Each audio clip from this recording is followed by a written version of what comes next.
Welcome to Math355. It's still abstract algebra, it's still lecture 5. And what we're going to be doing today is Lagrange's theorem and product of groups. And then starting on Tuesday next week, we'll get into rings. So this will finish up chapter 2. So the first new idea we need today is a group homomorphism. So a consequence of being a group homomorphism. So phi from G to G prime is a group homomorphism. The kernel of phi is the set of all elements of G that are sent to the identity element of G prime. And so we can write this in set theoretic notation as it's all G and G such that phi of G equals E prime. Whenever possible, you want to use good notation. If I'm using letters like G and G prime, what's your first thought? If I'm using the letter G, what should be your first thought? It's a group, right? Yeah. If it's not a group and I'm using G, that's shame on me. That's terrible notation. If I'm using phi, you should be thinking it's a group homomorphism. If I don't know, I'll use another letter F until I can prove it's a group homomorphism. This is just so that when we can quickly glance down at something, we have an idea of what is going on. So the kernel of phi is all the elements that are sent to the identity element of G prime. Does this remind you of anything from linear algebra? Yes, it's the same thing. So if I give you a matrix A, and I do, and I want to solve AX equals B, we often consider all V such that AV equals 0. What do we call such V? So you could say the kernel of A, but there's another phrase they often use in linear algebra. The null space. So the null space of A is the set of all V such that AV equals 0.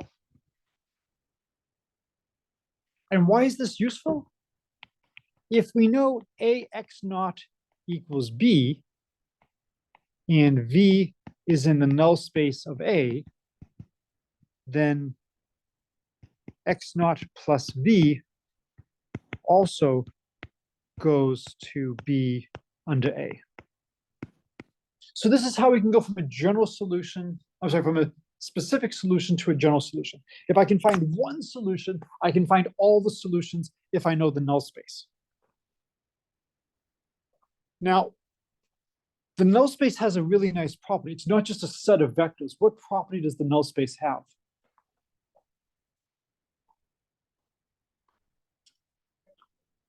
Well, there's that, but what word can I use to describe it? It's not just a random collection of vectors. These vectors have a nice property when you consider them all together. The null space is it's a subspace, right? That's probably one of the reasons why we have the space as part of its name. So this is a subspace. And the standard proof is if V and W are in the null space of A, you show alpha V plus beta W is in the null space of A. That's the standard way to show that something is a subspace, that it's closed under linear combinations. And if I take beta equals 0, then this gives me scalar multiplications. If I take W equals V and beta equals negative alpha, it gives me that the 0 element is in the null space. Of course, we could also see that directly, A of 0 is 0. But this is the fast way of showing something is a subspace. What might you conjecture is true about the kernel of phi?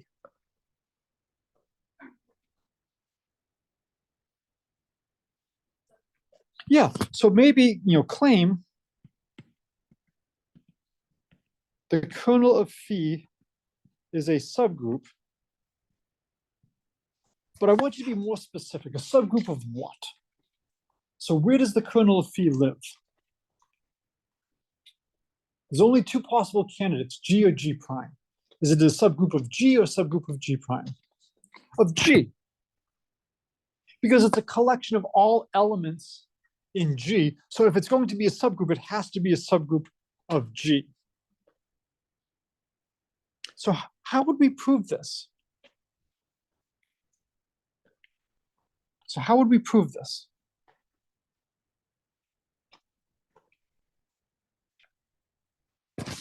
So we claim, phi is a group homomorphism. The kernel of phi is a subgroup of G. So what does it mean to be a subgroup? What do we have to show?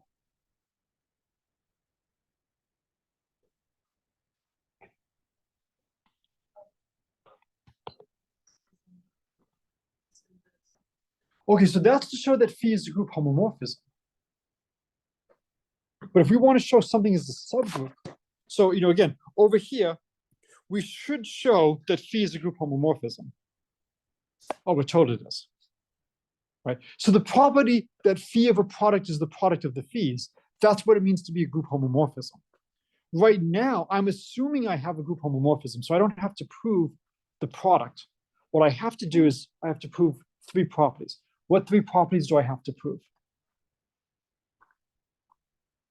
Identity, closure, and inverse. What about associativity?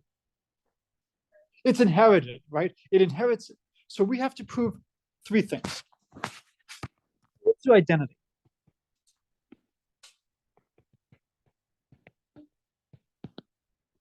So phi of E equals E prime. We showed this earlier. So E is in the kernel of phi. So we proved in the last class that if a group homomorphism, the identity is sent to the identity. Okay, so we know that. So the next is closure. So given G1, G2 in the kernel of phi, we must show that G1, G2 is in the kernel of phi. So we know phi of G1 equals E prime equals phi of G2. That's what it means to be in the kernel. And now we want to show that phi of G1, G2 is in the kernel. Well, it seems clear I should apply phi to G1 and G2. What is phi of G1, G2? What would that equal? Yeah, we can just use the fact that it's a group homomorphism. So that's going to be phi of G1, phi of G2. And this is because phi is a group homomorphism.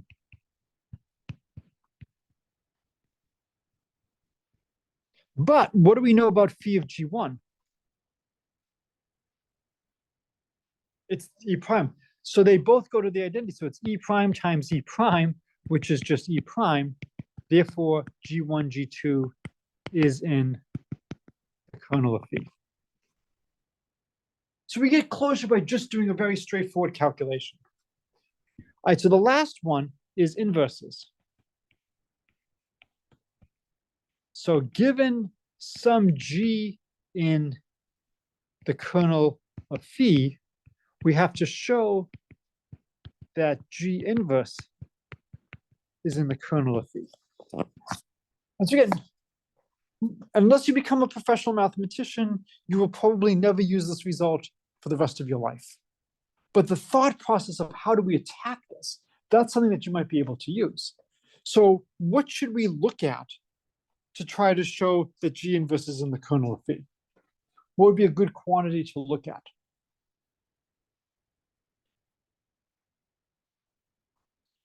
Good, and what's G times G inverse? The identity. So we know E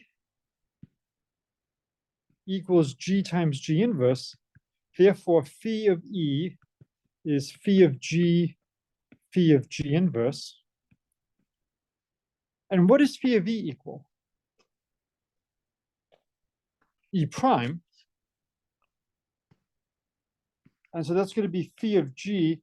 And what's true about phi of G in, we'll just leave it, okay, we'll leave it like that. So we get E prime is equal to phi of G phi of G inverse. We're trying to show that G inverse is in the kernel of phi.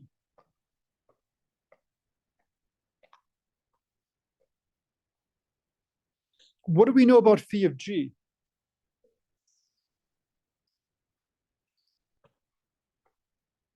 No, phi of G. What do we know about phi of G?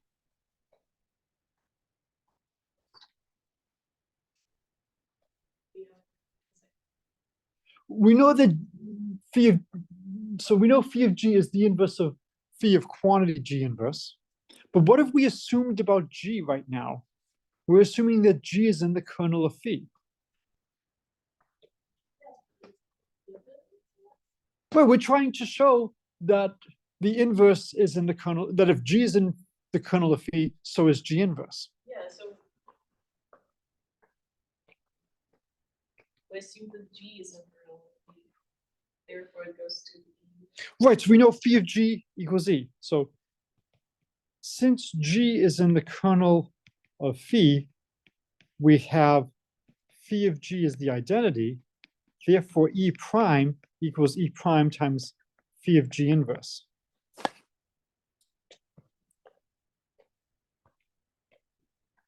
Well, what's E prime times phi of G inverse? Phi of G inverse. Thus, E prime equals phi of G inverse. So G inverse is in the kernel of phi. And that finishes the proof. So for a lot of these problems, it's just unwinding what you get to assume and what the consequences of that are. So we're assuming that G is in the kernel of phi. We then look at G times G inverse, we apply phi to it, and we see that has to go to the identity. But since it's a group homomorphism, phi of a product is the product of the phis. Phi of G is the identity. So we get, E prime equals E prime times phi of G inverse. Oh, phi of G inverse must be the identity, so G inverse must be in the kernel of phi. And so we've now proven that the kernel of phi is a subgroup. And in fact, when we now get to proposition 2.44, we see we've already proven half of it.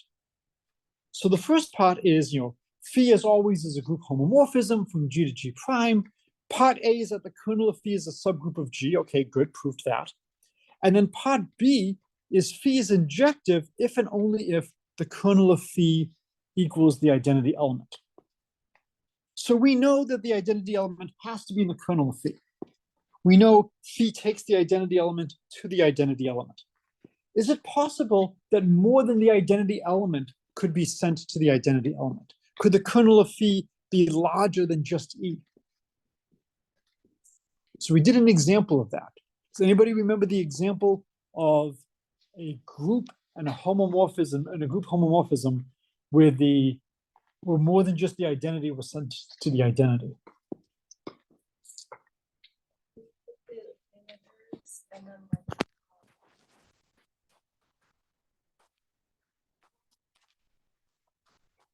Okay, so then that would be two different groups. And so we could send the integers to say the clock group with 12 hours, and then every multiple of 12 would be sent to the identity. So that would be an example, and that function is clearly not injective. So this just gives us some intuition that this might be reasonable. There's, of course, a simpler example of a group homomorphism that sends more than the identity. Sends everything to the identity, right? This is as far from injective as possible. Everything gets sent to the identity. And in that case, phi is clearly not going to be injective. So whenever you have a proof like this is an if and only if. You have to do both directions. So in the first direction, we assume phi is injective. The kernel of phi is the identity. And then in the other direction, we get to assume the kernel of phi is the identity. So there's a couple of ways you can group it. So we'll do proof of B. And so the first is we go in this direction. So we get to assume phi is injective. I'm going to write 1-to-1. Why do you think I'm going to write 1-to-1 rather than injective?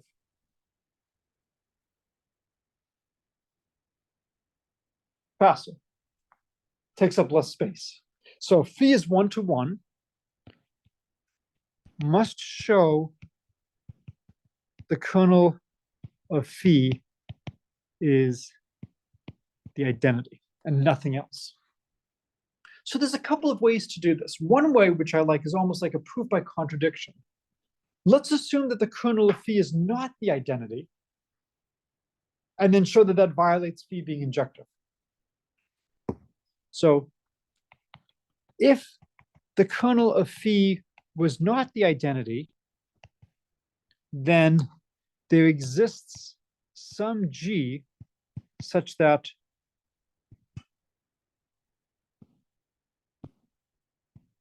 phi of g is the identity, and g does not equal e.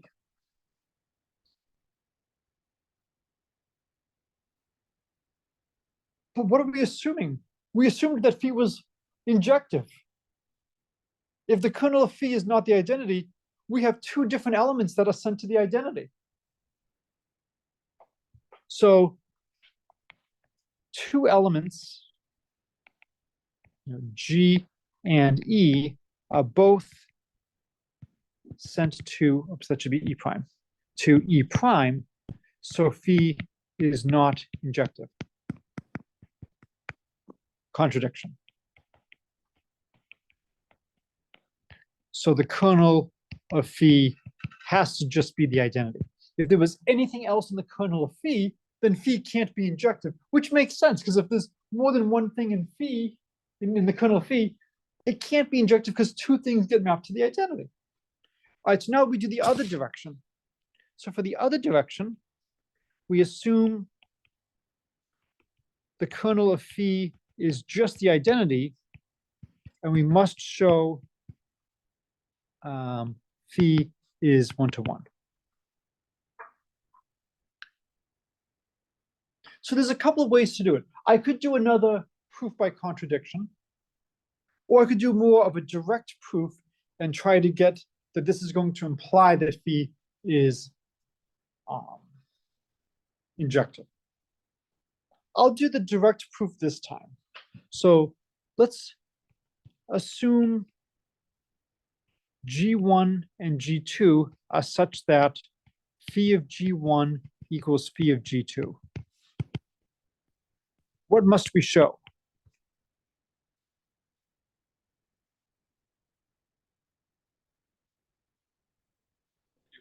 We must show G1 equals G2. So we're trying to show that given the assumption that the kernel of phi is just the identity, if two elements are sent to the same element, then they must be the same element. Okay, so let's try to think about this. We have phi of G1 equals phi of G2. How could we rewrite this and put everything together? Any thoughts? Because we like to have products of phis. We've got phis on both sides of the equation. How could we get all the phis on one side?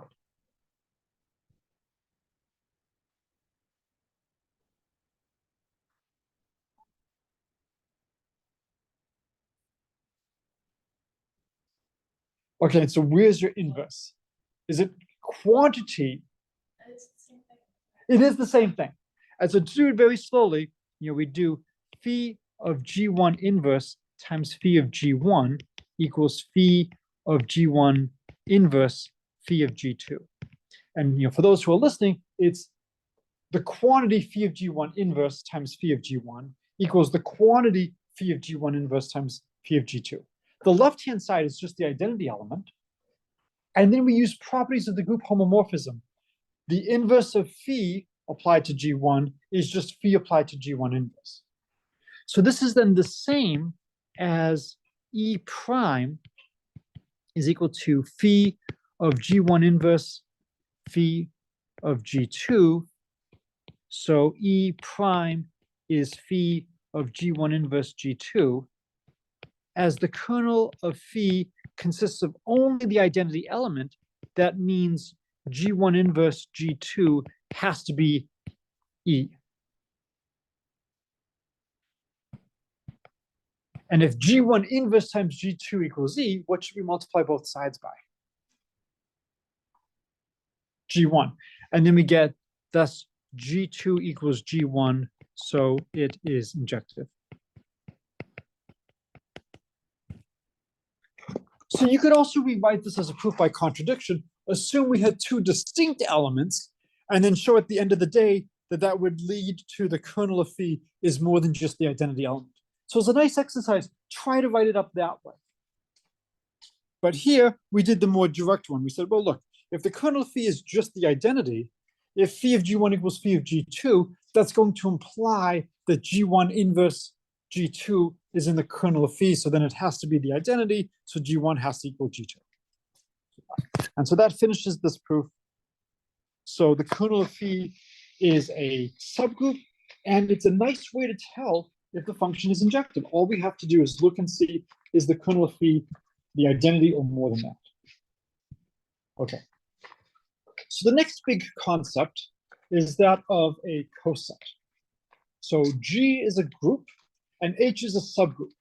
So again, you have to be careful. Just because I'm using certain letters doesn't mean that they have these properties. You have to explicitly state them, but I will not use the letter H unless it's a subgroup. I will not use the letter G unless it's a group. So H is a subgroup of G. And then for every G in G, the left coset is the set of all things of the form G times H, where H ranges over all the elements in big H. What do you think a right coset would be?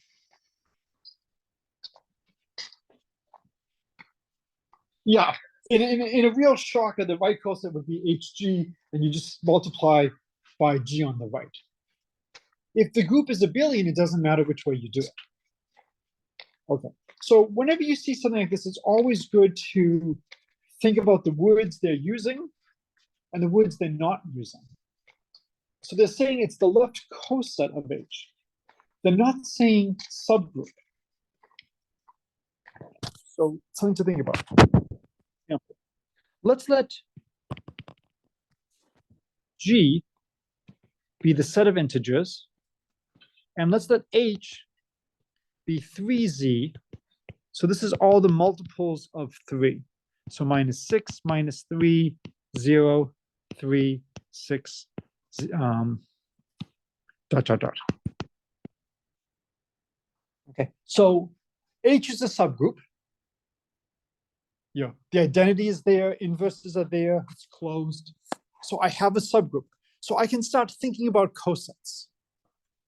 So for example, if I take 1 times H, that's going to mean 1 plus 3z.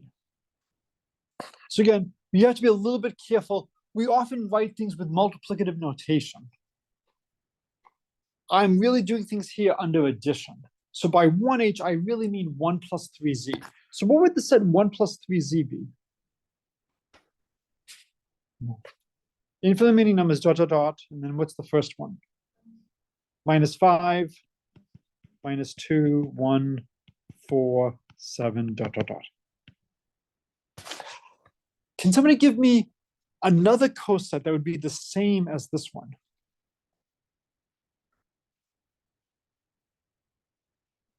I'm sorry? Yes. Or is it completely different? Well, I want something other. Let me do another left coset that's the same as this. 4. So 4H would be 4 plus 3z. And that'd be dot, dot, dot, minus 2, 1, 4, 7, 10, dot, dot, dot. These are the same. And so I can have a different representative for the same coset. So 1H and 4H represent the same coset. Can somebody give me another coset that's different from these? I'm sorry? No, 7 would be the same coset. Oh, Different. 5. And instead of 5, what could you give me? 2. Your 2 would be the minimal one, the standard one. So 2H would just be 2 plus 3z, would be dot, dot, dot, minus 4, minus 1, 2, 5, 8, dot, dot, dot. And what's the last one? What would be the last one? 0. 0. So just do 0h, 0 plus 3z, dot, dot, dot, minus 6, minus 3, 0, 3, 6, dot, dot, dot. It is very dangerous to conjecture with one data point, but this is the only data point we have right now. When you look at these cosets, what do you notice about them? Do you notice anything interesting?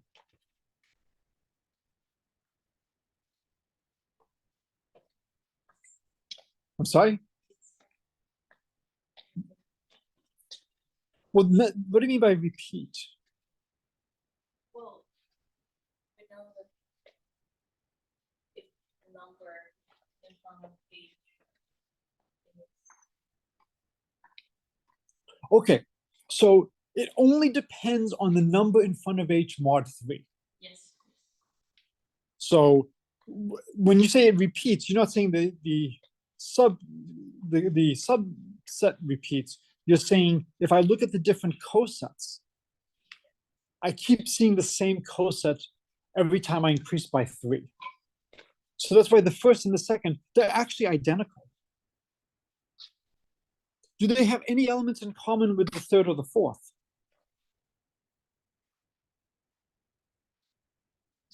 No. So, again, it's only one data point, but it looks like two cosets are either the same or completely disjoint. Now, we're allowed to discriminate and to like some objects more than others. We like subgroups more than subsets because subgroups have additional structure. Are these cosets, are they subgroups? That's a natural question to ask. Well, if we look at 0h, is this a subgroup? Does it have the identity element? It's the same as h, right? And so clearly it's a subgroup. What about the others? Are the other ones subgroups? No. So in general, GH is not a subgroup. And in fact, there's a nice condition on when GH is a subgroup, typically. So again, it's always good to try to build some intuition, ask some questions, get a feel for what's going on. And now we'll see what we want to prove. So we have proposition 247, which has 3 properties that are really nice. So let's let G be a finite group. And you can look carefully in the proof and see, are we actually using that it's finite at all? So G is a finite group. H is a subgroup of G. And so the first statement is every element of G is in some coset of H. So if we're thinking about the advice from the beginning of the chapter, take a complicated object and split it into simpler ones. It would be really bad if when we split into cosets, we lost some elements of G. This is just saying everything in G goes into some coset. Maybe it goes into multiple cosets, but it goes into something.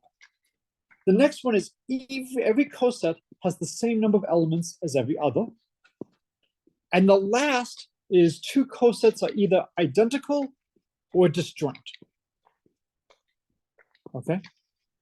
So let's prove this. So the first is we have to prove that every element of G is in some coset of H.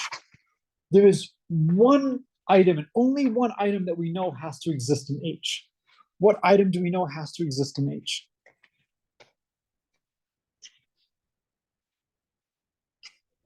Identity. So again, whenever you are doing things, so I'll risk a cultural extra credit. Have you ever seen Princess Bride? It's a wonderful movie. They're about to storm the castle, and they basically have nothing, and they're going against an army of 60 people. And one of the characters goes, if only I had a wheelbarrow. Well, we've got a wheelbarrow. Well, why didn't you list this in my inventory? Need to know what you have. So as soon as I tell you I have a subgroup H, it's possible that H is just the identity element. That's a subgroup. Right? We know we have to have E. So for proof of A, we know E is in H. So given any G in G, we have G is in GH. So does everybody see why that's true? Because H contains E.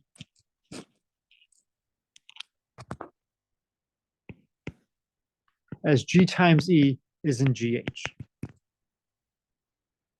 So we know that we will have to have any element of G is in some coset. Just take the coset where you use that as your element.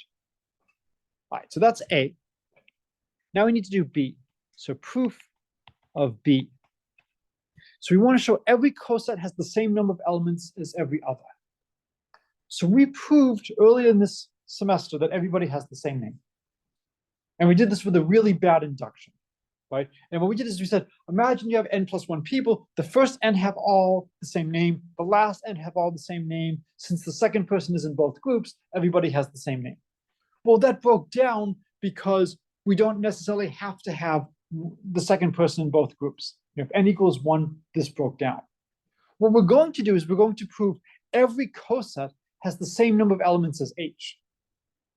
And if everything has the same number of elements of H, if G H has the same number of elements as H and G prime H has the same number of elements as H, then GH and G prime H have to have the same number of elements. So we'll show all have the same number of elements as H. And so let's consider the map F of H equals GH. Oops. Okay. So this maps H to what set?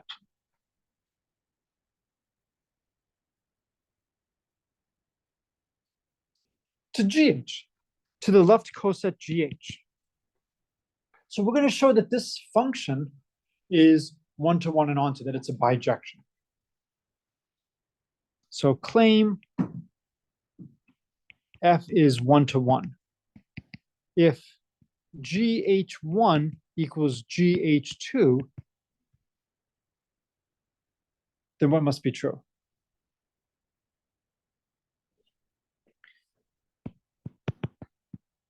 So just multiply by G inverse on the left. And so hopefully we're now deep enough into the semester that it's enough to just say this. Look, we can just cancel the G's. We've got GH1 equals GH2, cancel the G's, multiply by G inverse on the left. And now we get H1 equals H2. So now we claim F is onto. So given some element in GH, so given some B in GH, we have B equals GH for some H and H. That's what it means to be in the left coset. The left coset is all multiples of the form G times H. So can you give me an input for F such that F of that input will be G times H? What should I apply F to? H. So thus, F of H equals G of H and onto. So the only thing that's left is we have to show that either they are identical or completely disjoint. So that's the more involved one. So proof of C.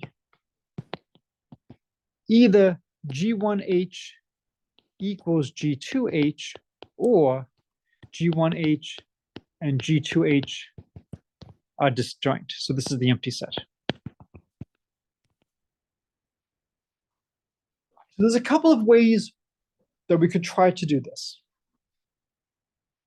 So we can assume either they're the same, or we could assume that they are, that the intersection is not empty. And then we can show that if the intersection is not empty, show that that implies that they must be identical. Is it possible that both of these conditions could hold? Could they be equal and disjoint? I'm sorry? But we know they're not empty because we know H contains the identity element. So we know they have to have at least one element. So it's not possible for them to both be the empty set. So they at least have an element. It's always nice to discuss objects that exist, right? I don't want to teach a class on the empty set. So we know these sets exist. So let's assume G1H intersect G2H is not the empty set. Must show G1H equals G2H. And I'm going to just write a very important fact first. I claim if little h is in big H, then little h big H, that coset, is just equal to H. That if you take a subgroup, a finite subgroup, and multiply by an element of that, then you get back your initial set. Does that seem reasonable? So let's prove it. So what do we need to do to prove that this equals H?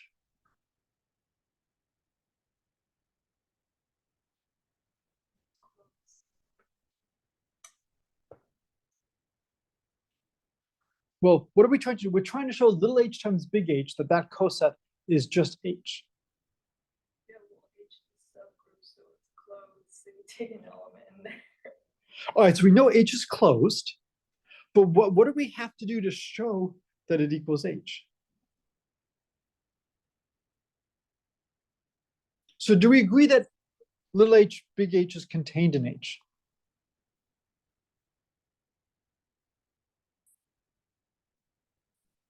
Yeah, little h times big H is contained in H.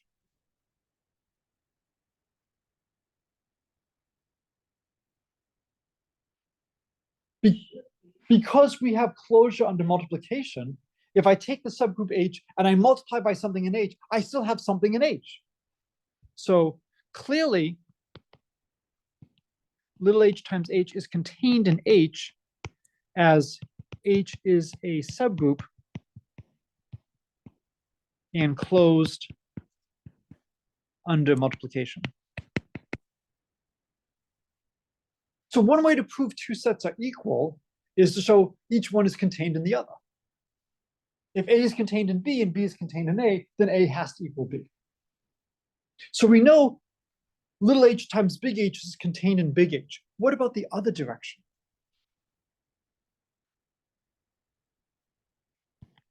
Other direction.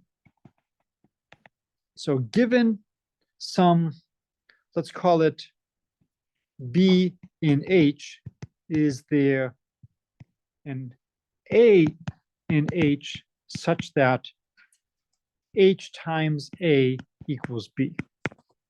That's what it would mean.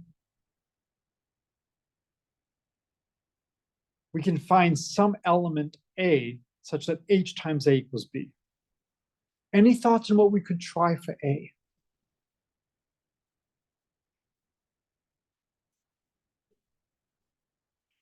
H inverse times B. Yes, excellent.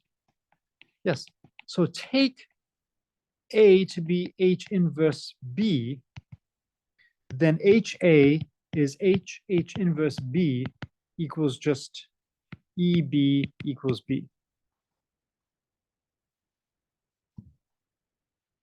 So H is contained in HH. Thus, little h equals big H. Everything in one is in the other. They must be the same. So these sets are the same. Okay. So now let's go back. We're assuming that the intersection is not empty. So let X be in G1H intersect G2H. So it's something that's in both. Thus, we can write X as G1H1 or as G2H2 with H1, H2, and H. That's what it means to be in the intersection. It's in both cosets. So why did we prove this claim before? Well, what would it mean for two cosets to be the same? It means they have to have the same elements, but can we think about what that might mean? When could two things be the same? Well, we just showed if I take my subgroup H and I look at a coset by multiplying by an element in H, I'm still big H. So maybe if G1 equals G2 times some element of H, then they'll have the same coset. But this is giving me some idea of what must be true for two cosets to be the same, is they have to differ by the multiplication on the right of some element in H. So if I have x equals G1H equals G2H2, I want to try to write G1 as maybe G2 times something in H. What should I do to both sides?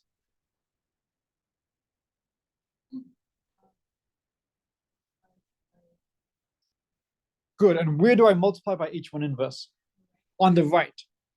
So therefore, we get G1 equals G2H2 H1 inverse. So G1H is G2H2 H inverse times H. Right?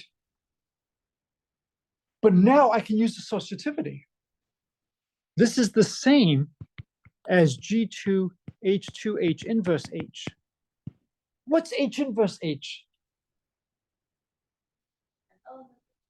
H inverse is in little h, so H inverse H is just H. And then H2 of big H is just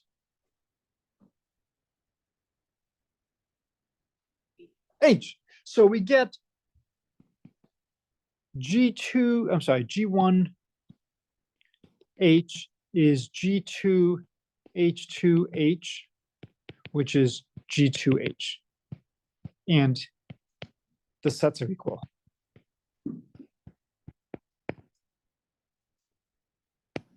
So this is a nice proof. We showed that once they have an element in common, all the elements are the same. And the way we got to this was we tried to figure out what does it mean for two cosets to be equal? Or equivalently, what can we multiply H by and still get back to H and not change? And so we said, oh, okay, if we multiply H by H, in H, we don't change. Okay. Then the question is there any way you can multiply H by something not in H and still be in H? And the answer is no, because H contains the identity. So if we multiply it by something that's not in H, clearly that coset can't equal H, because when we hit it with the identity, we get that original element. So the only way that the left coset can be H is if you take something in H. And then we showed that you actually get everything back. You don't lose anything. Right. So this is a great property. And this leads to one of the high points of the semester. This is a beautiful theorem due to Lagrange. If you take a finite group G and H is a subgroup, then the number of elements of G is equal to the number of elements of H times the number of distinct cosets of G and H. In particular, the order of H divides the order of G. That's great. This gives us an idea of what are the possible subgroups. Now, this doesn't say that if 5 divides G, then there's a subgroup of order 5.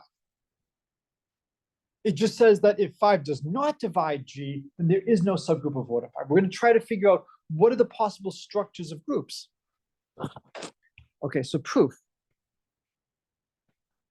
The first is I claim G is equal to the union over G and G of G times H.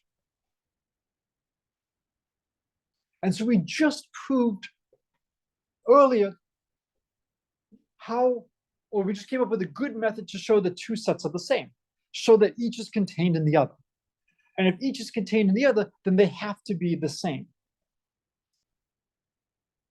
So all we have to do is show that G is contained in the union, and then we have to show that the union is contained in G. So G is contained in the union of G and G of GH, as G is in GH since E is in H. This is what we argued earlier. So you give me any element of G, and I know it's got to be in one of the cosets. It's in the coset G times H. So that direction is no problem. What about the other direction? So for the other direction, we want to show that the union of G and G of GH is contained in G. But where does each GH live?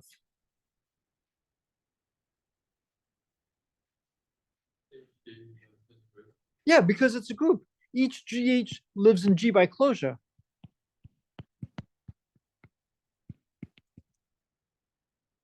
Right? If I multiply two things in G, I get something in G. H lives in G. Little g lives in G. So their products have to live in G.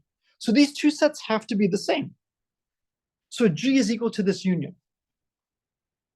Okay? Now, we can write G as a union.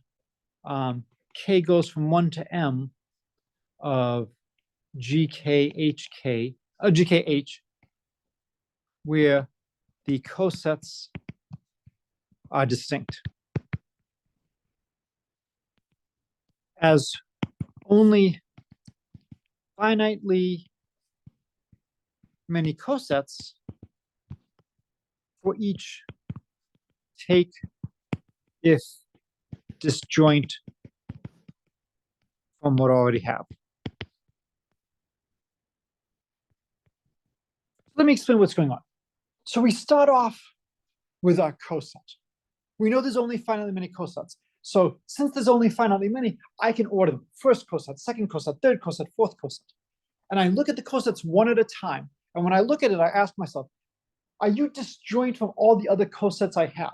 Because for each coset, it's either disjoint or it's identical, right?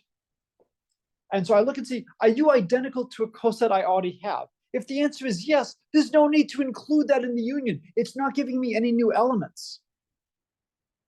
So if it equals a previous coset, ignore it.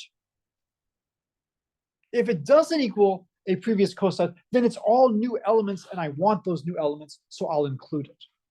And since there's only finitely many elements in G, this is going to be a finite process, and it will terminate.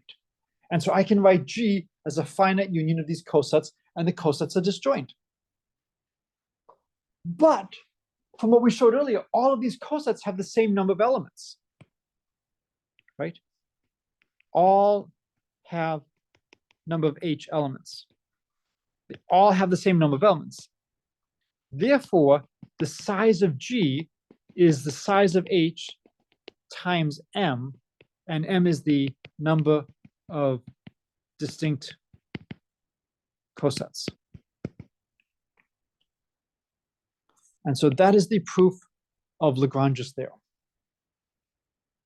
So this is a monumental result. So is everybody comfortable with the proof? We first show that we can write G as a union over the cosets. Good. Then we say we may not need all the cosets. Can you give me an example where we might need all the cosets?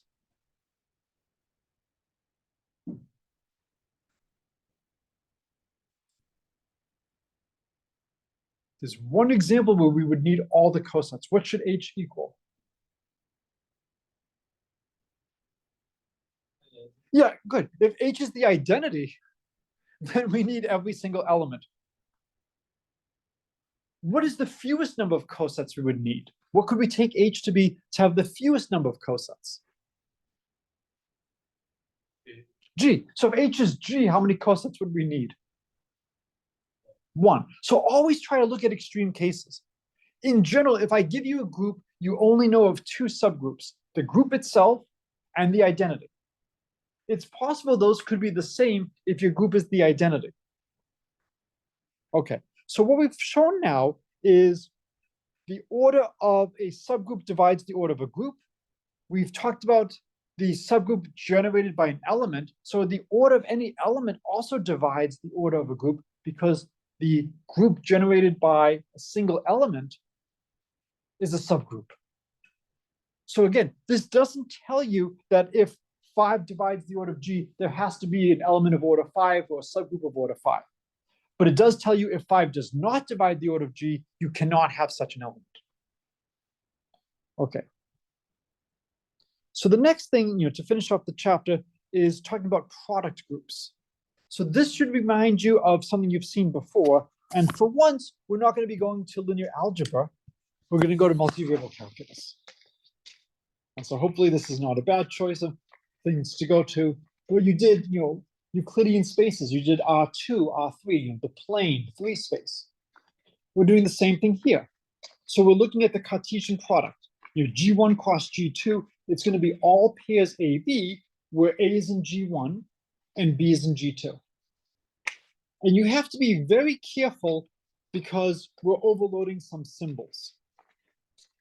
And so the book does a nice job of putting in little arrows and boxes of what's going on. So if I'm defining a new set and I want to show it's a group, I have to have a group law.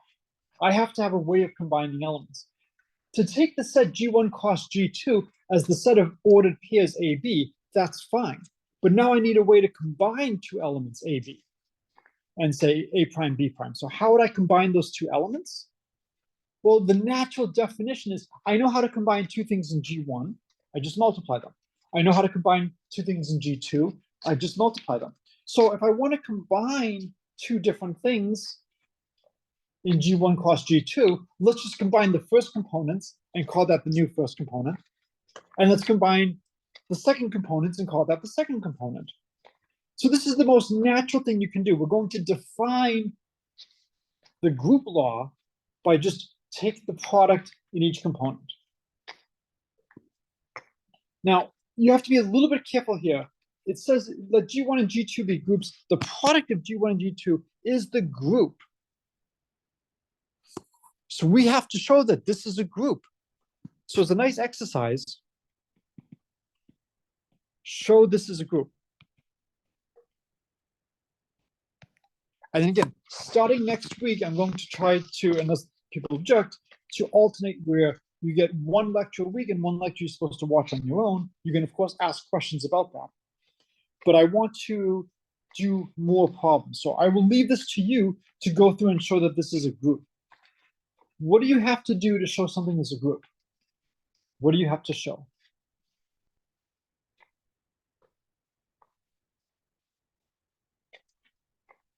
So there's a couple of properties I need to show that something is a group. Closure, what else? Identity, inverse, and associativity. So I have to show all of those. I don't want to, so I'll just leave this as something for you to think about. I'd rather talk about other things today, but go through and show that these 4 properties hold. Okay, and so now let's come up with an example of a product group. So what we're going to do is we're going to look at Z mod M and Z, and Z mod MZ, and Z mod NZ. And so these are clock groups. So the first one is the clock group with MN hours under clock addition. And so what this is saying is if we have the group Z mod M and Z, we have a homomorphism, a group homomorphism between this and the clock group with M hours cross the clock group with N hours. And it's given by you take the element A and you send it to the ordered pair A mod M, A mod N. So how do we show something as a group homomorphism? What do we have to show?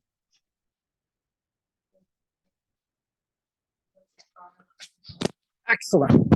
So let's give this a name phi. So we must show phi of AB equals phi of A times phi of B. And again, I'm often a little bit casual and I don't always put the dots. If I have 2 things next to each other, it's implicit that it's multiplying. So phi of AB is just going to be AB mod M, AB mod N. And phi of A, phi of B would be A mod M, A mod N, dotted with B mod M, B mod N.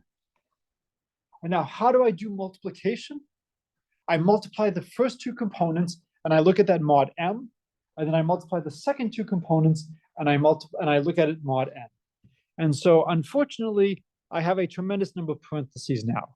I have A mod M times B mod M, and I look at that mod M, right? That's technically what I'm doing. I take each of the numbers, A mod M and B mod M, I multiply them, and then I reduce that by M. I now have to do that for the second one, and there's a danger of running out of space in your notebooks and whatnot. And that's why we introduced the following notation. Just some line like that to basically say, and do the same thing for the other component. We don't want to spend time writing it down. So I realize I'm spending time talking about the fact that I'm not spending time writing it down. That's to save the time in the future. So now we will just know we can just write like this. And now we use properties of the integers to say, this is the same thing as AB mod M, and the other one will be AB mod N. And technically, you should show this carefully. That if I look at the remainder of A mod M and B mod M and multiply them and take the remainder of that mod M, that's the same as the remainder of A times B mod M. So you could write each one of them out and do all the calculations.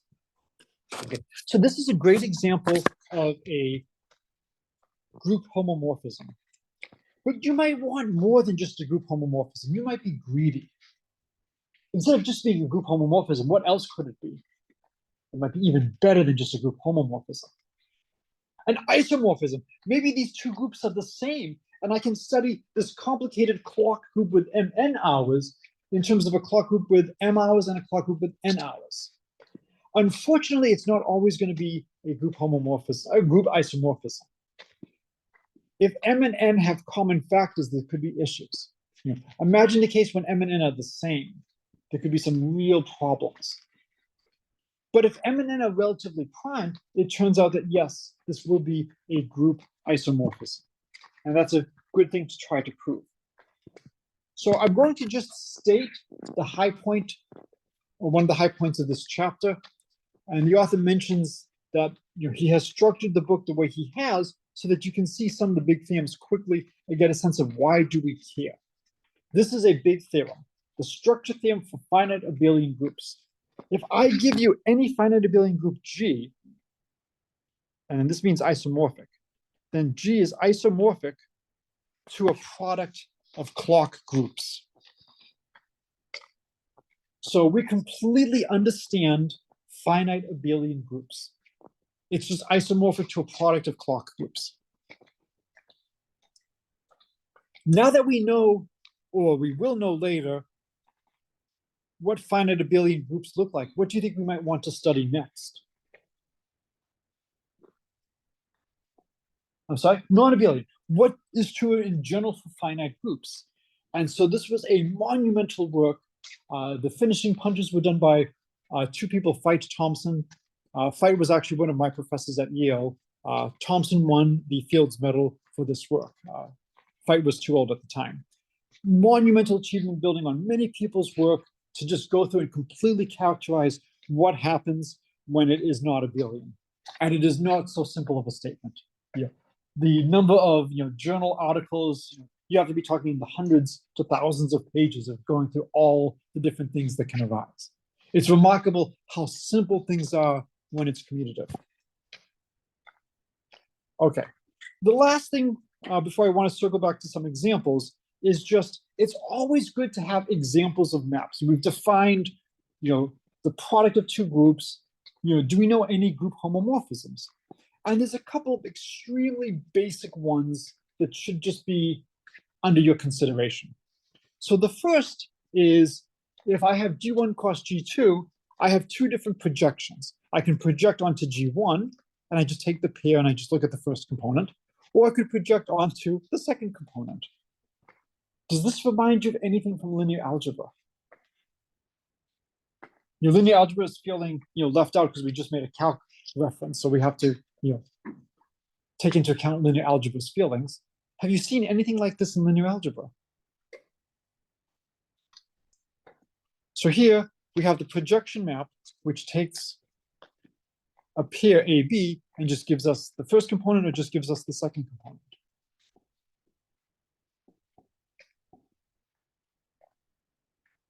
I'm sorry? What about which kind of matrices? You're going to kill yourself. Projections, right? This is the same as the projections in linear algebra. You might have talked about projecting a vector onto another vector, or onto a line, or onto a plane, or onto a subspace. That's essentially what we're doing here. So you've seen something like this before. You might look at the orthogonal projection. Lots of different things you can do. So we've seen projections in linear algebra. Then is the natural inclusion homomorphisms, and we use I for inclusion. You give me something in G1, and I can just move it up to something in G1 cross G2 by just taking my second component to be the identity and my first component to be my element. So A just goes to AE2, and B would go to E1B. So these are extremely natural maps, just so that you have examples of things. The inclusion maps are injective, and the projection maps have kernels, and I'll leave that for you as a calculation to do. Okay, so now that we've finished chapter 2, I want to go back. Yes. So we studied this nice example of G equals Z, we let H equal 3Z, and we showed that in general, the cosets are not unfortunately subgroups. Sometimes they are. In fact, whenever G is in H, we know it's a subgroup. We know it's a subgroup because then GH is just H again. But unfortunately, in general, GH is not going to be a subgroup. So we then have Lagrange's theorem, which says that if I give you a finite group, then the order of H of a subgroup divides the order of G. Let's try to get a sense of what can happen. As an example, let's take G to be Z mod 12Z. So 0, 1, 2, 3, 4, 5, 6. This is where I look and see how much time is left in the class. And yes, I do have time to write everything down. So it's going to be those 12 elements. So let's try to find subgroups of various sizes. Can you give me a subgroup of size 1? So what would that be? No. 0, right? Because 0 is the identity element. We're doing things by addition, right? This is with clock addition. So we have a subgroup of size 1, which is just 0. Is there a subgroup of size 2?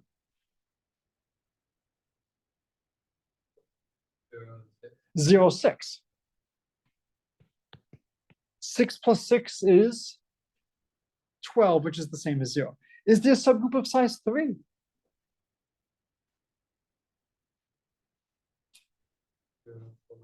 0, 4, 8.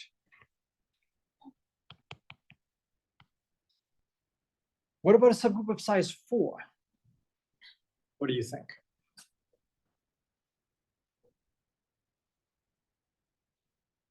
So we got the first one because 6 times 2 was 12. The second one, we got 4 times 3 was 12. I want a subgroup of order 4. Yeah. 0, 3, 6, 9. Is there a subgroup of order 5? Good, 5 doesn't divide 12. I don't even have to bother considering it. How about a subgroup of size 6?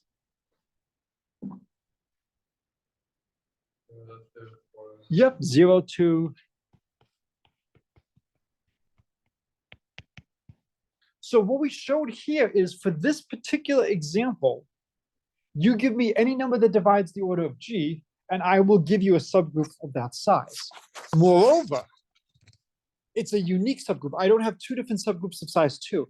I don't have two different subgroups of size 3. Do you think this is still going to be true in general? Do you think there will always be a subgroup? And do you think there will always be just one subgroup of a given size?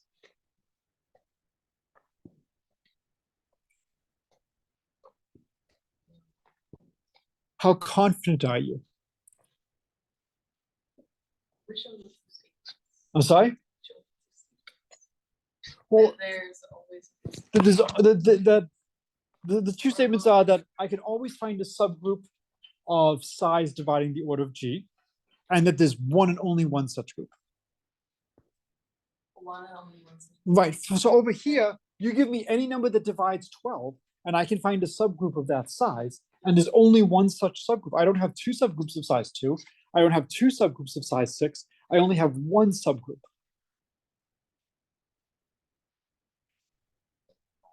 Are you convinced from one data point? Would you like another data point? Do you trust me to choose a data point at random? Of course not.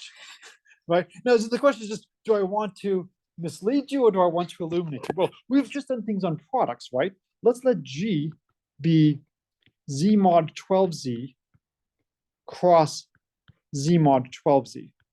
Why am I doing Z mod 12Z? Because we just did it a moment ago. And we've just talked about this, what are the subgroups of Z mod 12Z? Can you give me a subgroup of size 2 in this product space?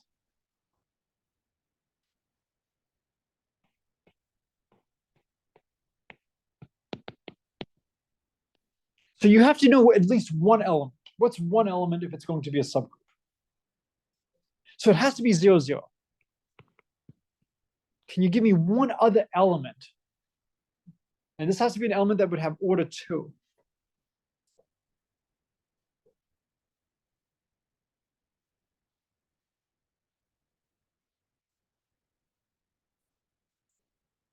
So you could do 6, 6. Would that work? Yes. If you add any two of them together, it's still going to be in that set. Each one has an inverse, which is in that set. The inverse of 6, 6 is 6, 6. Great. Now, can you give me another subgroup of size 2? It, of course, would have to start off with 0, 0. Can you give me something else?